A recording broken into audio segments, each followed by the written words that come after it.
Okay, good afternoon, good evening.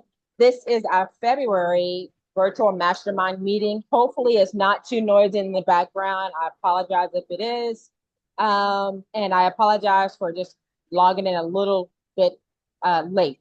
So, this month, we are going to be having two little topics. One is talking about other creative ways of doing assessments other than grading and doing tests. I have a lot of people asking me all the time about testing their children to see if they're on grade level. But there's other ways to do assessment. So we're going to talk about that. And then as we are in the season of graduation for kindergartners, fifth graders, eighth graders, and high school students. We're going to talk about that just a little bit at the end, okay? As always, if you have questions, feel free to type it in the chat box, unmute yourself, ask the questions. But we will have a Q&A section at the end, okay? All right, I have to tell you that as I was preparing for this workshop, wow, so many fun memories popped in my head of what I used to do with my kids when they were on the, younger and doing their schoolwork. Um, I'm so excited to share it with you. So many fun things I did as far as assessments. So let me go ahead and let's get started here. And I hope they are beneficial to you all, you know. Let me get to the right screen. And I'm a woman of 1,000 tabs. So if that agitates anyone, like, why in the world does she have a million tabs open? I have two different accounts open, and all of them have like 1,000 tabs. All right, here we go. All right.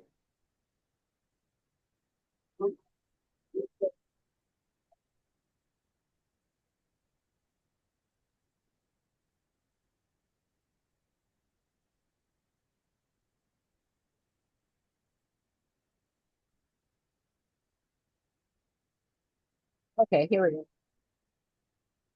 Okay, so let's go ahead and get started. Again, welcome to everyone. And if you are viewing this on replay, thanks for, checking this out. If you're seeing this on YouTube, thank you. Welcome. Thank you, Liza. I always say your name wrong. Hopefully I said it right, Liza. So this month, our topic is creative assessment and feedback methods, okay, for February 2025. And if you don't know, every month we talk about a different subject. Last month was very pertinent, so you can check it out. Thank you. So you can check out all the, oh no, battery is running low. Not good. Okay, hold on. You can check all of Pat. Let's see, are you all still there? Yes. Oh, I thought I lost you all. Um, you can check out all the past recordings on our YouTube channel at UCHU, and you can also check them out on our website, okay? So let's go ahead and dive into this conversation.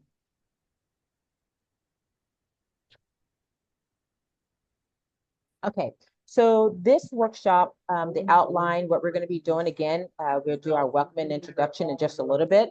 I'll explain the objective of this workshop.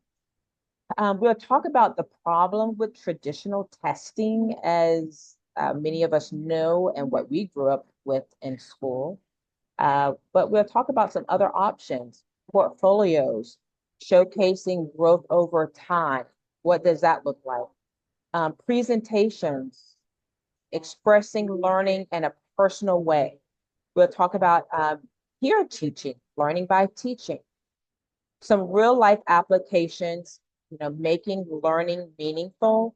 Then we'll do a Q&A session, a time for you all to share. Maybe you all have some unique ways of how to assess a student's progress and how well they're doing in their schooling. And I want to hear those too. And then we'll do our final takeaways, share my contact information, and then we'll jump into our next topic of conversation, how to prepare for graduations. So as way of introduction, who am I? My name is Angela Fafali Nyarko. I am the owner, director, and administrator of this homeschool association in South Carolina. It's an Option 3 association. It is a united community of homeschoolers unlimited. I am the proud homeschool mom of 8 children, 4 of whom I've graduated out of homeschool, and those are in the purple box. My oldest is Annika. She's 28, and you can see her on the left side of that purple box screen. And then my son Jordan, 26, he's on the bottom. And then the one above him, she's 24, Norlani. And then Chakoa is 20. She is to the right in that purple box. And then our younger 4, we started all over, adopted our younger 4 children. The one in the purple, in the pink shirt in this yellow box is Mario. He's graduating this year. And then we have twin boy and girl, Ephraim and Tirza. They'll be 16. And then our youngest one, this is an old picture. They're all tall and big and deep voices now, all of them, all the guys. But Benjamin is will be 13. No, he's 13, excuse me. He'll be 14 this year, but he's our youngest. We're taking a new adventure on doing world schooling. And I'm really excited about that. This is a point in my life where I want to travel, but I'm still schooling. So I'm like, hey, myself and kids are packing up and we're going to see the world in school. So Ghana has been our destination. We're looking at Costa Rica, Vietnam, Thailand, some places. So I'm really excited about this new venture of life. All right, so objective. So the objective of this workshop is to equip homeschool educators with creative assessment strategies that go beyond traditional tests, fostering a learning environment that is constructive, less stressful, and more motivating for students. So by the end of the workshop, participants will understand and be able to implement portfolios, presentations, peer teaching, and real-life applications as effective assessment tools. Let me just do a quick check and make sure there's no people wanting to come in. 1 second. Okay, no new people. Okay, great. Go back.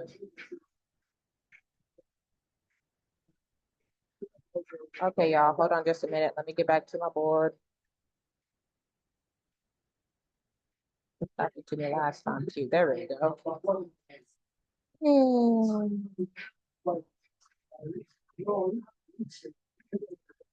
Okay, here we go. All right, so let's talk about this number 3 point, the problem with traditional testing, okay? So most of us are familiar with standard tests where you have multiple choice, fill in the blank, true and false questions, and based on how you answer it, that they will determine if your child is at least on what whoever determined is grade level. Okay, so while these methods have their place, they often fail to capture a student's true understanding. Tests can create anxiety, and they encourage memorization over mastery, and it limits creative expression, right? So, but the good news is that assessment can be more engaging, personalized, and reflective of real learning. And so um, I don't want you to take it as if I am totally against these standardized testings that do some type of determination of how our students are doing academically. I'm not against it, but I'm just saying there's other ways in which we can do that type of assessment, okay? So let's explore some creative methods. Let's start with the portfolio, showcasing, what their growth over time. So a portfolio is a collection of a student's best work that demonstrates progress over time. Okay, so instead of grading a single test, A portfolio allows you to see how their skills and knowledge have evolved from year to year, from the beginning of the year, middle of the year, to the end of your homeschooling year, right? That's the beauty of portfolio. If you're looking at their writing, their ability to articulate and put thoughts on paper, if it's math, uh, portfolios are a wonderful way of seeing a child's progression. Okay, so here's how to implement portfolios effectively. Collect a variety of work, essays, drawings, projects, photos, recordings. Encourage student to their choice, student choice. Let your child pick their best work to include in this portfolio. And as you know, South Carolina requires that families maintain a portfolio as part of your record keeping under Option 3 law. That's something you have to do. So what I always tell families is choose your students' best work from each subject. Put them in a 3-ring binder, a manila folder, or an envelope, or some people would keep them digitally, okay? And you can do that. And over that time, as I mentioned, you see how well they are doing. Let your child pick their best work to include in that portfolio. Add reflection pages. Have students write about what they have learned, what challenged them, and how they improved. All ages can do this. It's pretty much like a self-assessment if you allow them to do it, or you yourself can write it. This method not only provides a well-rounded view of progress, but it also helps students just take ownership of their learning. Okay. This method, as I mentioned before, also satisfies South Carolina Option 3 required record keeping. It's something you have to do. So let it work for you as far as how you want to assess their progress. Let's talk about presentations, expressing learning in a personal way. Now, again, not all students excel in written tests, okay? And that is one of the big downfalls of these standardized tests. All children, they just are not great on taking tests and let alone written tests. But many shine when given the chance to present their learning. Presentations, okay? These allow children to express understanding in a way that builds confidence, communication skills, and deeper comprehension. Some ways to use presentations. Have your child teach a concept to you or a sibling. Allow them to sit in the seat as the teacher. That will show you how well they understood it. Can they, can they share that information that they learned on whatever subject it is? Allow them to create a slideshow, video, or even a skit. That's something that we used to do, which as I was doing this, I was like, oh, yes, yes, this is exactly. I'm so glad that it came back to my memory. They used to act out when they were little. It's so crazy. Yeah, they used to act out some things that they learned, depending on what the subject was. As they got older, they became news broadcasters, and they would broadcast, do a whole news show on what they learned, whatever that subject was. So fun. Some years ago, we found some of those old ones, and they were so tiny, talking about, I forgot what they call it, something news. But they had a whole show where they would teach their dolls, teach whomever, Lego people about their subject of learning. Those were fun times, let me tell you. Use Q&A sessions to help them think critically about their topic, okay? Ask questions. Have, if there's more than one sibling, have, the other siblings ask the one who's sharing or, presenting, ask them questions, okay, about that subject or that topic. Can you turn that music down? Can you turn it down? Turn the music down on the cell phone. Have someone turn it down. Get the phone and have someone turn it down, please. Okay. So this method makes learning more interactive and ensures that the child truly grasps the material. Okay. Peer teaching, learning by teaching. So one of the best ways to solidify knowledge is to be able to teach it. You know, I would have my students, yeah, in some sort of way, I still have them do it, but they have to teach me what they learned, give it back to me. Okay, they present it. We used to sit around the dinner table and then they would present it to their dad. He comes home and then they would tell him what they learned for the day. But when a student explains a concept to someone else, they reinforce their understanding and identify gaps they may have missed, okay, or things they weren't so sure of or they can't share back with others. How to implement peer teaching. Pair siblings or friends to teach each other new concepts. Put them together and let them teach each other. Have your child create a mini lesson for the family. Okay. We used to do that too. It was all a whole thing. Everyone would just come into our sitting area and then they would do a presentation on whatever that subject or topic it was.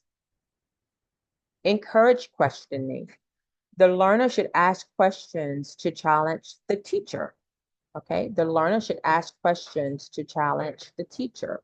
So that teacher can be you, it could be whomever.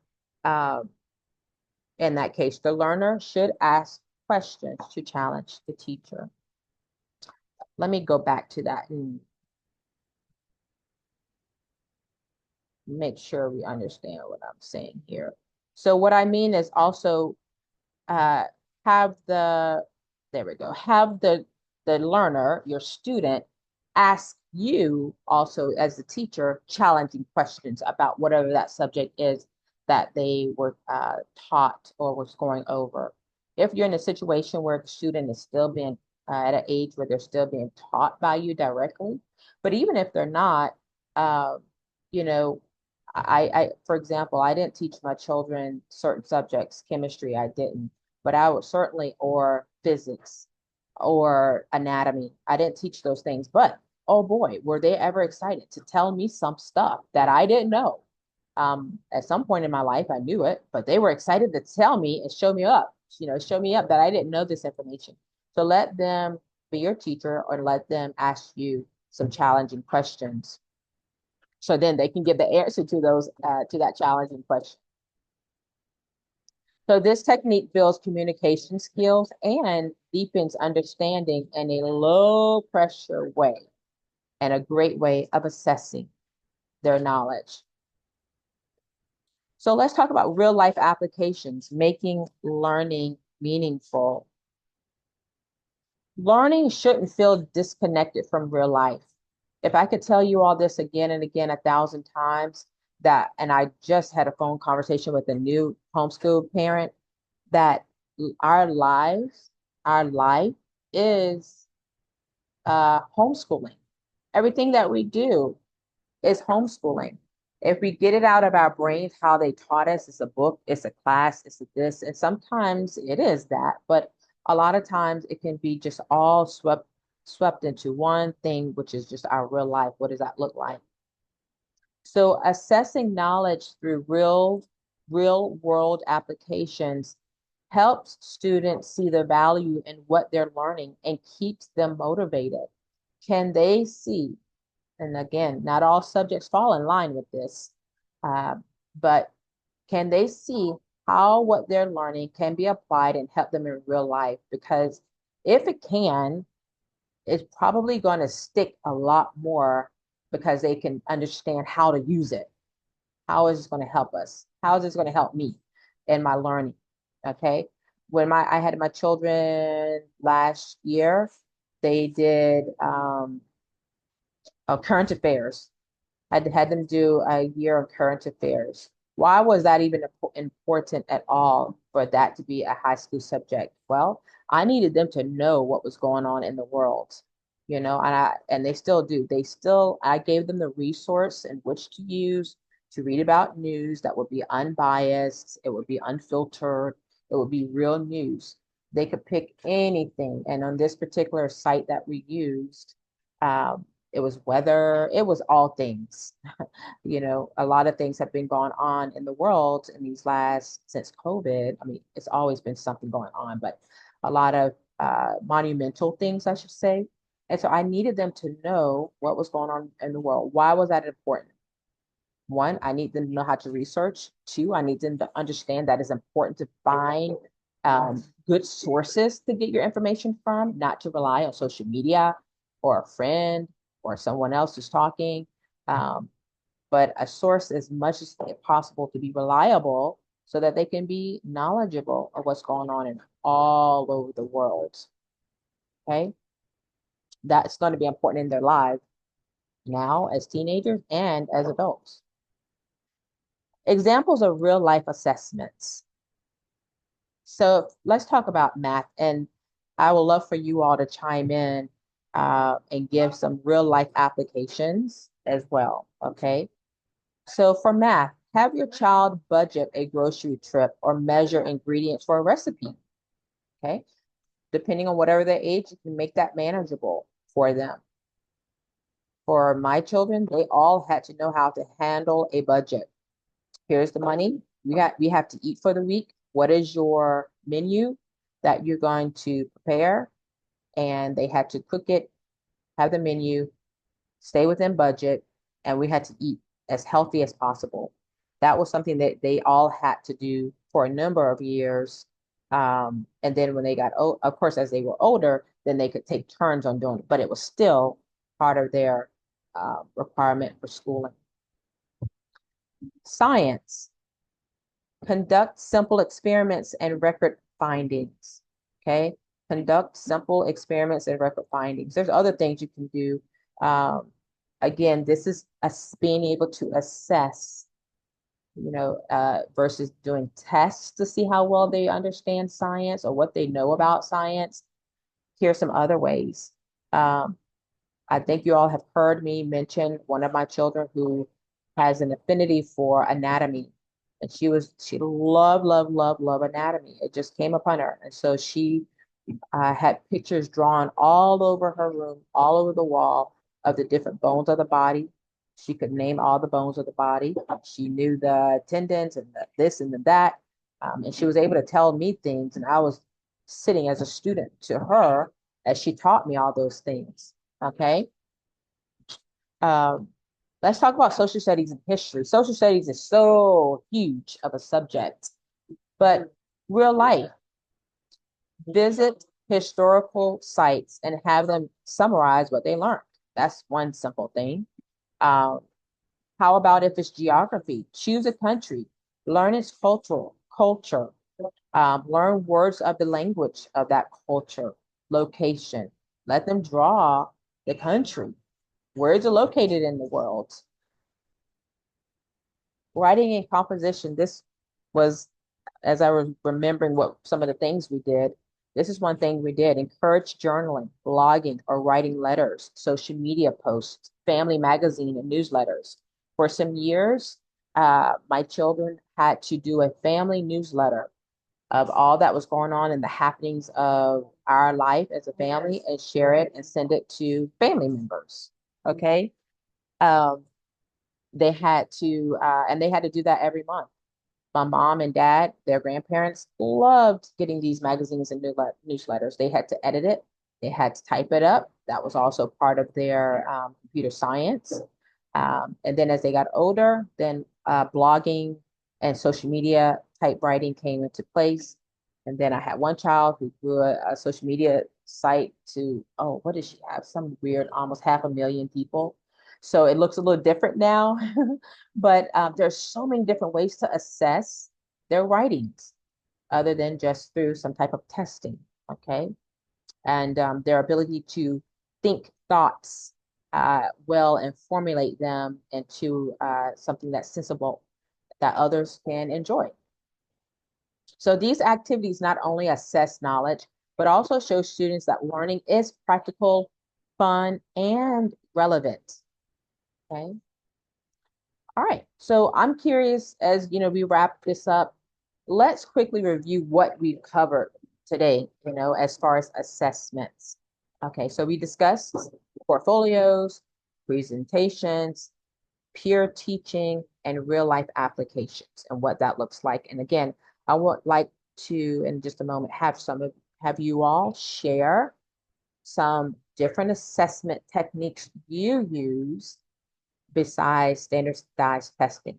So each of these strategies allows for constructive, low stress, and engaging assessments that truly reflect a student's progress. And you have to know that under option 3, we have the freedom on how we want to assess our children. Option 3 does not require giving grades. You don't have to assess with a grade. But once they get to high school, it is kind of important. It is important because transcripts is what determines, them finishing their subjects. But then option 3 doesn't require end of the year testing or any type of a standardized test to say your child is on grade level. Okay, so that's why this is so beautiful of a subject, so that we all can remind ourselves and know that we're not measuring any of our children up by what a school or organization has determined our child needs to know or have known by a certain grade level or age level. Okay, our assessments can look different, and it should. So when we shift from testing to creative assessments, we empower students to take ownership of their learning and building lifelong skills. Okay, I want you all to think about that for real, for real. When we really shift from testing to creative ways of assessments, we empower our students to take ownership of their learning and build lifelong skills. All right. So I want to just take a pause and let's have some talking time. I want to hear from you all as you all share what are some different assessments that you all do in your home, apart from maybe some things I mentioned. So just unmute yourself or type it in the chat box.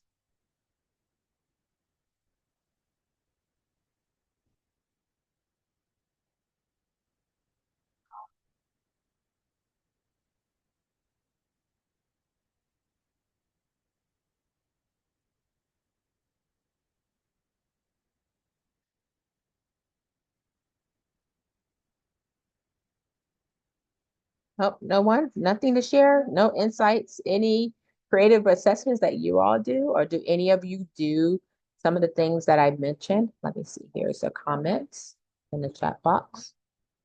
The only thing different that I could add is in regular conversation. What do you mean by that, Liza? The only thing different that I could add is in regular conversation. So share a little bit more detail about that, what you mean, to help me understand. All right. What are some assessments that you all do? Or do you do any of the things I suggested besides testing to show that your child is progressing, not meeting a grade level standard set by someone, but that they are progressing in their studies?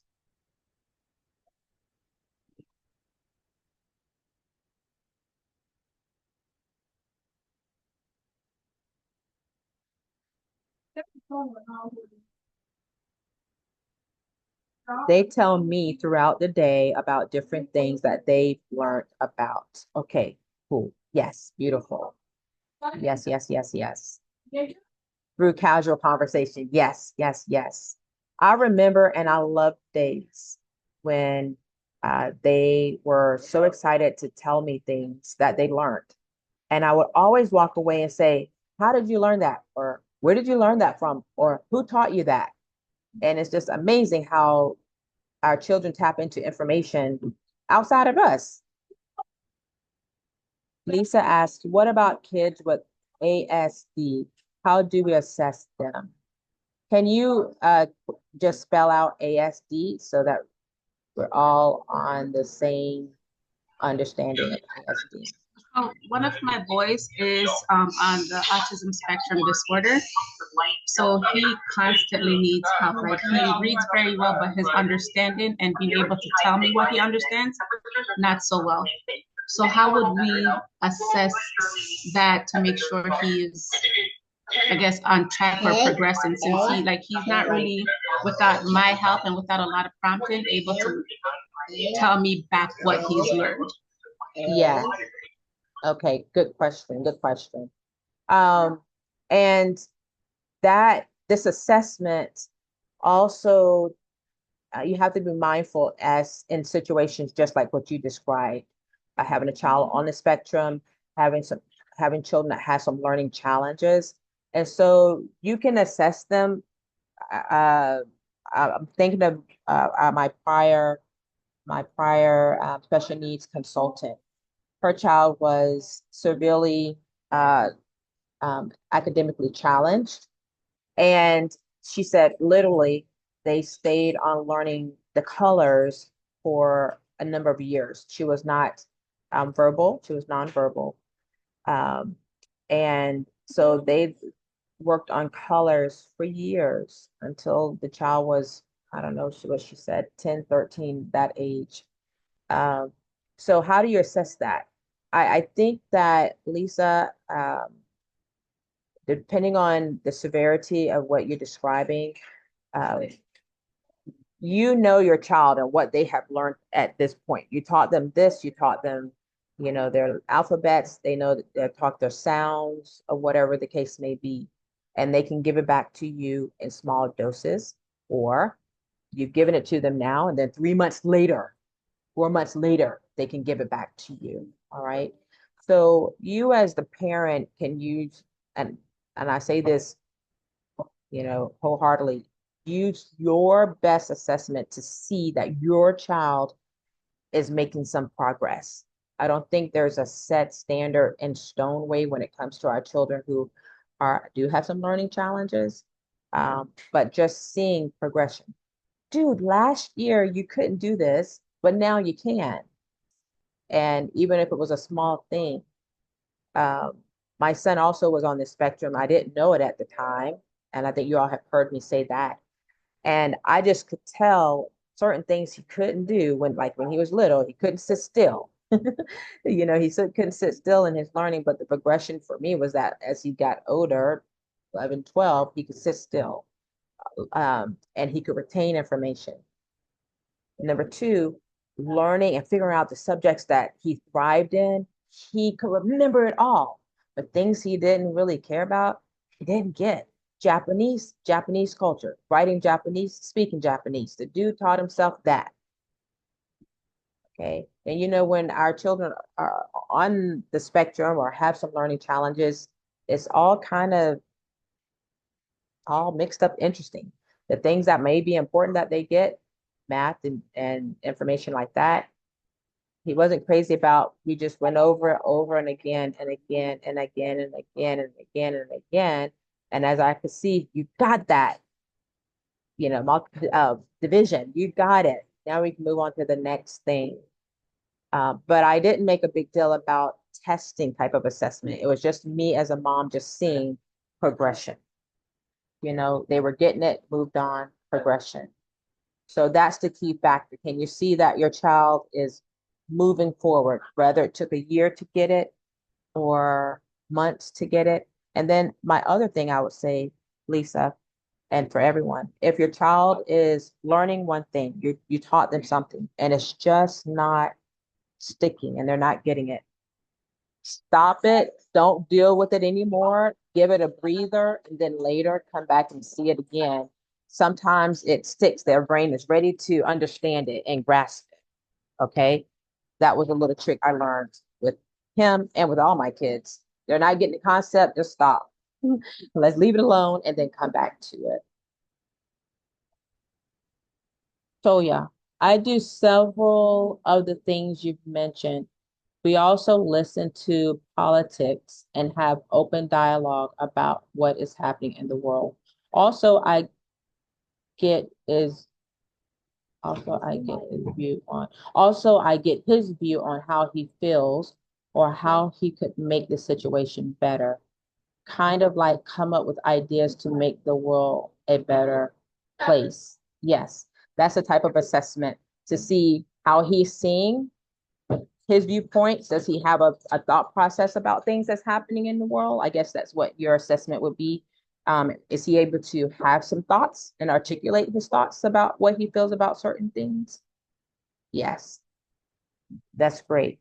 I think if anything you can take away from all of this, you all, is that uh, testing is not the be all end all to our kids learning. Assessing can look like a whole lot of different ways. But as the parent who's doing that teaching day in and day out, or um, handling their education or academics, we should be able to see if there's any progression from one point to the next. And if we can, great. We need to write that down. Especially under option 3, we can write it down, and the progress reports that we have to do, right? So let's see. Yes, we have to do biannual progress reports. I don't know if you all know that, at least twice a year, biannual, where you just you write, you're doing an assessment. That's what all the biannual progress report is. How well they're doing, are they progressing? And if they are, what will you do? We'll keep moving forward. We will skip a grade. We will go to the next level of that subject. If they're not doing so well in that subject, okay, what will you do?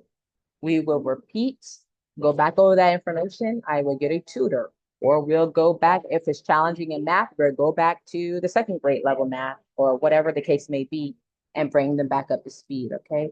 So that's what our biannual progress report, it does. It's an assessment. Stephanie says, I have integrated my kindergartner with first grade books that have tests and quizzes. They are interactive, so he has to explain his way through them. My son has ADHD, and we take a lot of breaks. But when he loves a subject, he really hones in and works hard. I'm testing him, and he's seemingly all over the place, meaning writing, he's 5K, reading, he's first grade math, first social, first in science. I have no idea, perhaps second. It just clicks. My son is very vocal about situation experiences. He talks a lot about his opinion. This is what I do to critique him and to see where he is at grade wise. Okay, awesome, awesome. I think figure out what works and work it. There won't be any right or wrong answers. And that's the beautiful thing under option 3. There's not any right or wrong answers or how you want to do it, because there's not anything mandatory. If you were in North Carolina, where and under option 2 or option 1, where they require these testings, then it's a little different. But under option 3, there's no right or wrong way. You just want to see our child progressing, loving learning, and can adapt. Toya says, my son enjoys quizzing me on uncommon words that he has been exposed to, which tells me he understands the words and could apply them when he is communicating with others or writing reports and papers. Yes, they oftentimes they love to show us up that we don't know something and they know it. And sometimes you got to play along like you don't to get them to teach you what they know and what they think you don't know. Okay. And you remember when our kids were really small, we would always ask them a question about, ooh, whatever the case may be, what makes the sky blue? They don't know. Oh, let's go figure it out. Assess, just another way of assessment of knowing what they understand, what is in their brains, what we need to maybe expose them to. Okay. All right. Any other thoughts or comments? Um, for sure, it is a type of deschooling for us as parents, as educators who have been in the public system, and all we know is assessing with tests and understanding, quote unquote, if our child is on grade level. But it's so much more than that. It really is much more than that. And we don't have to be chained to that thought process. We don't have to be chained to that thinking.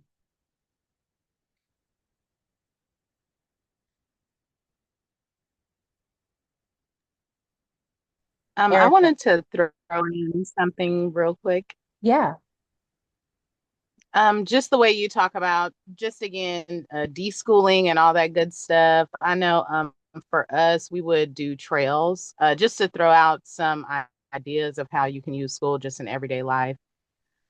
We would do trail walks. I would have the kids find trails and actually measure out the miles that we're walking. And also just using the experiences of being out in nature to incorporate science, talking about the phases of the moon actually being out and about, looking at the moon phases and things like that. So I do love that about homeschooling, the fact that you can incorporate just everyday things and make it a part of your curriculum yes, and just seeing how they can use the stuff that you've learned that day and just go home and start talking about measurements and miles and things like that just at the house and just yes, seeing that progress of just in their everyday conversation. yes, yes, absolutely. Yep, yep, yep, yep. I agree. Again, that's life schooling. It's a whole life, real life way of learning and assessing. Um, the thing is, hopefully, any of you who have high school students, that's another level of assessing because we know it's easy at that point where we think we just have to shove information in their head, in their head, in their head, in their head. At the end of the journey is how much information is in their head, you know? Um, but it's also a big part of manipulating that information. How will they use it? How will it benefit them as they leave school? So if you all have any high school students and you're doing assessments, what does that look like for you with them?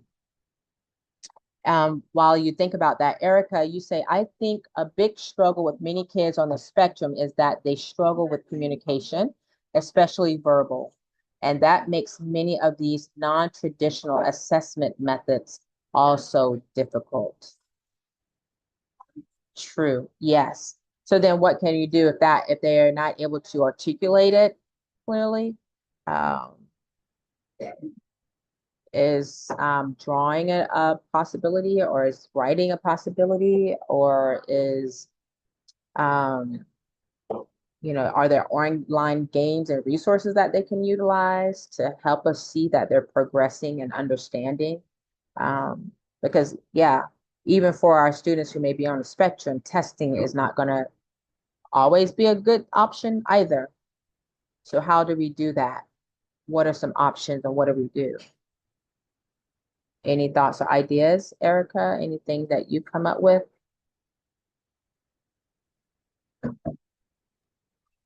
I don't have any good ideas. It's something I'm trying to figure out for myself right now, actually.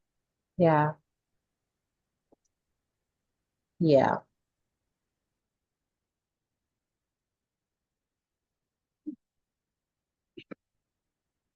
yeah. I think on a personal note, I have one other child I believe is also on the spectrum. My friend and I, my good friend and I, we almost feel like we're all on the spectrum, honestly. All of us, the collective, children and adults also. We always talk about um our children being on the spectrum and what does that look like. So it's the figuring out individually. I think it's just simple as this. What they We gave them some information. Were they able to build upon that information, somehow show us as we progress to the next thing? Did they understand that bridge between the thing we just taught them to the next thing that we taught them and assess? Yes, they got that. Now we can move on. It's really, I think, just that simple. If we give them the instruction of how to cite a paper, boom. We have them show us how do you cite a paper, boom. And they do it. Okay, assessment, they got it. Um, so It's just really that simple. I believe. I don't think we have to make it complex. Thinking about testing and what all that entails makes it seem like it's complex, but it's not. It's just like, can you do this? And now you can do this. And can we move on to the next thing after that? The progression.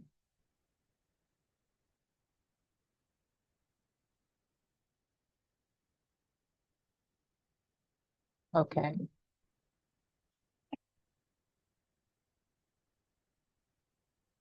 Go back to this.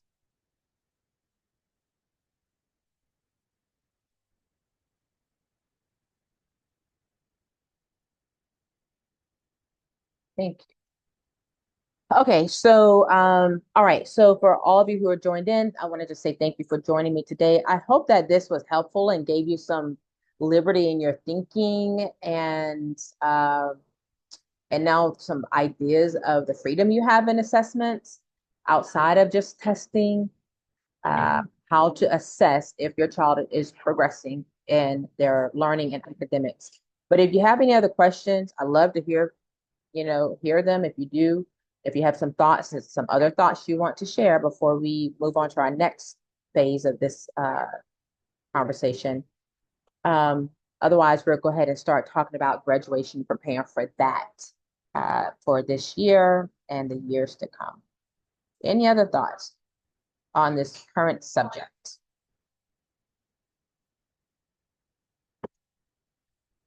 I see a comment here. Oh, thank you. You're welcome. You're welcome, Liza. Okay, that's all. Okay. No more conversation on that. Okay. All right. So just remember, assessment isn't about assigning a grade. It's about understanding, growth, and encouragement. Let me rewind and say that again. Remember, assessment isn't about assigning a grade. It's about understanding, growth, and encouragement. All right. So for my contact information, for like I know all people from all different spaces are viewing this this presentation. Here's my contact information. If you have questions, reach out. Website is there. Send an email. There's a direct phone number in which you can contact. If you go to the website, you can schedule a time to take a 15-minute conversation by phone with me as well. Okay. So thank you all on that. And again, I really pray that this serves you well in our conversation. Okay. All right. Very good. Let's go ahead and talk about the preparation for graduation for kindergartners, fifth grade, eighth grade, and 12th grade students. Every year, this is coming up on the third year, we partner with an organization, Legacy Builders Homeschool Associates. Okay, Legacy Builders Homeschool Associates. And I am the executive director of that organization and vice president. And we have a graduation each year for homeschoolers all over the state who may not otherwise be able to participate. So now it's a preparation and time as we're having this on May 21st. It's a Wednesday of this year. It will be held in Columbia, as it has been for the last few years, held in Columbia at the R2I Center. It's very, very nice location. All right. So if you have a kindergartner going to the next grade level first, or maybe they're going to the second grade level, it doesn't matter, but they're moving from one level to the next, you're welcome to participate for fifth graders, eighth graders, 12th graders, or I should say high school levels, because maybe they're 10th grade and now they're finished all their courses and they're graduating. Now, again, that tricky thing, I have parents ask me all the time, how do you assess if my child is ready to go into the next grade level? And I will tell them again, you know your child and you know what they have learned and what they have progressed in their learning in that grade level.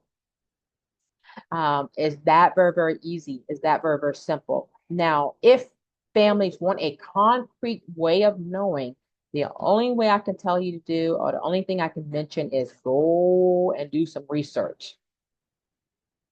Research what your child should know according to the powers that be that say kindergartners know this stuff, fifth graders know this stuff, eighth graders know this stuff, and 12th graders or high school students know these certain things or have learned or studied these certain things before they finish schooling. And then voila, there you go.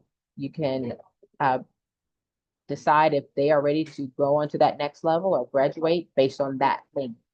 Otherwise, you say this was your kindergarten year. These are the things that we're going to go over. These are the things that we have gone over, and I'm satisfied to say you did. Let's move on to the next grade level. The same for the fifth and eighth graders. When it comes to graduating out of high school, it's a little bit different because now this affects if students are going to college, community college, getting a job, military, things like that, that wants to see something official, like a transcript. Okay. So then we do fall under more or less what South Carolina requires for their students to graduate. What do they like to see on the transcript?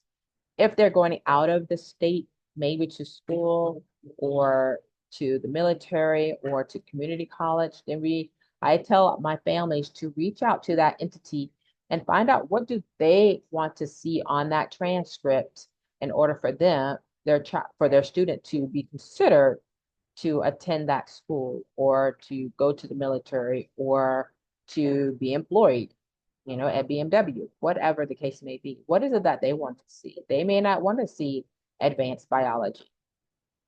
Then that's not a subject you have to have your child study and be worried about an assessment on that subject, okay? But what I want to say is, let me type this in the chat box in regards to the graduation. If you go to www.legacybuilders with an S, ha.org,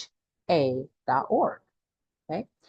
If you go to that website, you'll learn more information about the graduation that's up and coming, okay?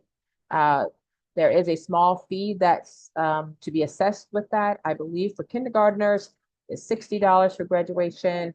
For fifth and eighth graders, it's $80, I believe. And for homeschool, high schoolers graduating, I believe it's 120 or it might be 150. But that includes your cap and gown, their diploma, a very nice ceremony. Also, it includes a gift. Each student will receive a gift. And then it also includes a repast, a refreshment, where there's food for all of us to enjoy. Very, very nice ceremonies. So in the newsletter, I put that information in there for you all. It may be another way that you can show your child as far as assessment, you have progressed from this grade level to the next. Well done. We're going to celebrate by participating in this graduation. Simple as that. They didn't see a letter grade, they didn't do a test, they didn't do anything, but you said you did well this year and you learned well. And we had these conversations, and based on my assessments, you're ready for the next grade level. Let's go celebrate. Okay. Any questions around the graduations for those graduating out of homeschool? Homeschool high school. They do have to have either a transcript completed in which they would give to Legacy Builders Homeschool Associates so that we will know that that student is graduation worthy, meaning at least 24 credits have been completed. But for this association, I won't have transcripts by May 21st. So what do we do? Then I will talk to each parent and I will find out where the student was the prior year, how many credits were completed the prior year, and how many courses or credits are they doing this year, and are they assessing well to pass or do well on those subjects to say that they've completed their studies. So I hear from you to see what you have to say, and if you say yes, then great. Then I will write up the paperwork and get it to Legacy Builders Homeschool Associates. so that they can know the child can graduate. We don't ask that in kindergarten for kindergarten students. We don't ask that of 5th and 8th grade. We only ask that or have that criteria for those who are finishing up homeschool high school. Okay. Any questions about that?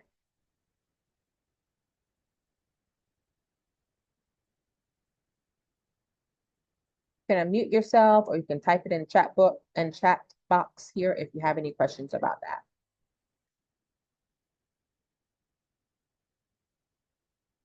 Okay, very good. All right, good. Now, apart from that, we've talked about how to assess besides doing creative ways to assess, besides testing. We've talked about graduating. Now, any other subjects or any other questions pertaining to this or not, anything at all that you want to ask or talk about in this support group meeting? We're almost at 5 o'clock, but I did start just 2-3 minutes a little later than normal. So any questions that you have about anything at all?